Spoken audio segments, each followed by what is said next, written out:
starts now.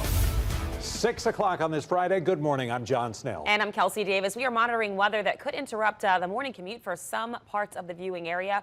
Taking a live look at the Fox 8 Storm Tracker, which is keeping an eye on the conditions. And you're also seeing some video that was from earlier this morning in the Violet area. But we'll get to Andres Fuentes with a live update in just a few moments. Right, and some of these rain totals are really extreme. They're radar indicated, but Zach, you were telling us, Zach Fradella, that you've looked at some actual rain gauges that kind of confirm these totals? In Belle Chase, there is a rain gauge that is upwards of about 8 inches. Now, it stretches back to last night, too. It's not just 2 or 3 hours here. This is actually the past 12 hours. It started about 9 or 10 o'clock last night where the thunderstorms popped over the city, and then they just sat overnight all across this region. The worst of it from Belle Chase across English Turn and then crossing the river into St. Bernard Parish, Violet, Poydras areas, you saw the heaviest of rainfall. Here's the good news.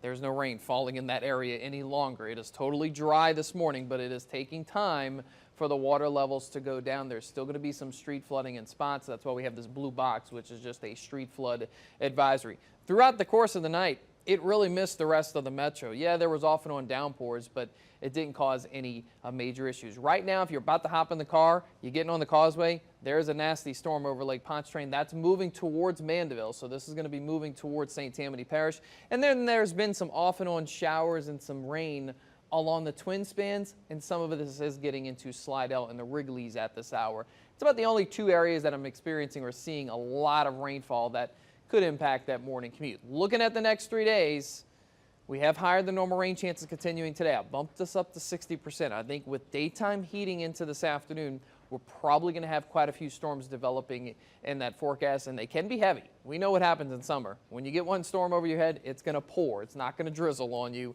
But looking at the weekend, we should revert back to more typical summer where the mornings are dry. You get the daytime heating, 30% rain chance for Saturday and Sunday, likely the driest of the 2 days. But look at the highs, jumping all the way to 95. That's a check of your forecast.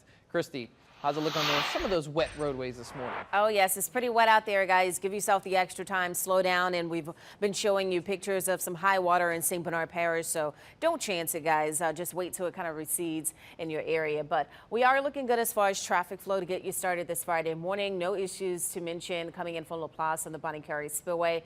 Flowing nicely into Kenner. We're showing 60, but again, you want to slow it down a little bit, give yourself some distance in between vehicles. As you head into Metairie, and this is what it looks like right now, I-10 at Causeway, and we do see that is pretty damp here, so be mindful of that. Could also see some ponding on the side of the roadways. Airline looks good for you. No issues on the Earhart Expressway, and clear on the Hillbox Bridge. John, back to you. All right, the water's starting to go down, but not that long ago, there was a real threat you could run into flooding, at least in some parts of the area with the morning commute. Right, Andres Fuentes live in St. Bernard Parish, where the water has been, or had been earlier this morning, covering the roads. Andres, you said things are starting to improve, though, right?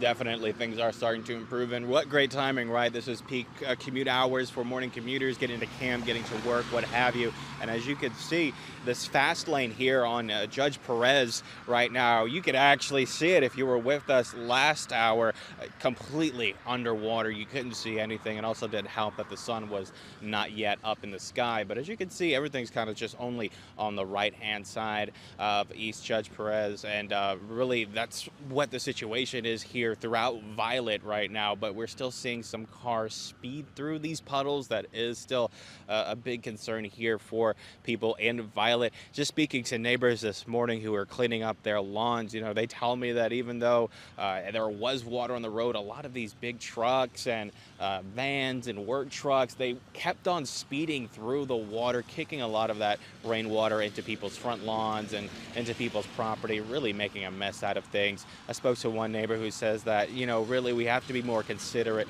if we're going to be expecting flooding like this due to rainstorms. Well, they speeding and it's like a waterfall when they come through here. You know, they ain't considering nobody houses or cars or nothing. And as we have been here throughout the Fox 8 Morning Edition, we have been seeing an increasing number of parish vehicles coming up and down Judge Perez. We're also hearing some other areas south of us right now along St. Bernard Highway also might have some flooding, so we'll be heading over there sometime soon just to check out the area. But if you have any photos, any videos of what it was like this morning, overnight, of the conditions of those rainstorms here in St. Bernard Parish, feel free to contact us, email those photos to us, or tag us in any of those photos on social media. We'd like to see just how extensive the weather was here in this area. But for now, reporting live, Andres Fuentes, Fox 8 Local First.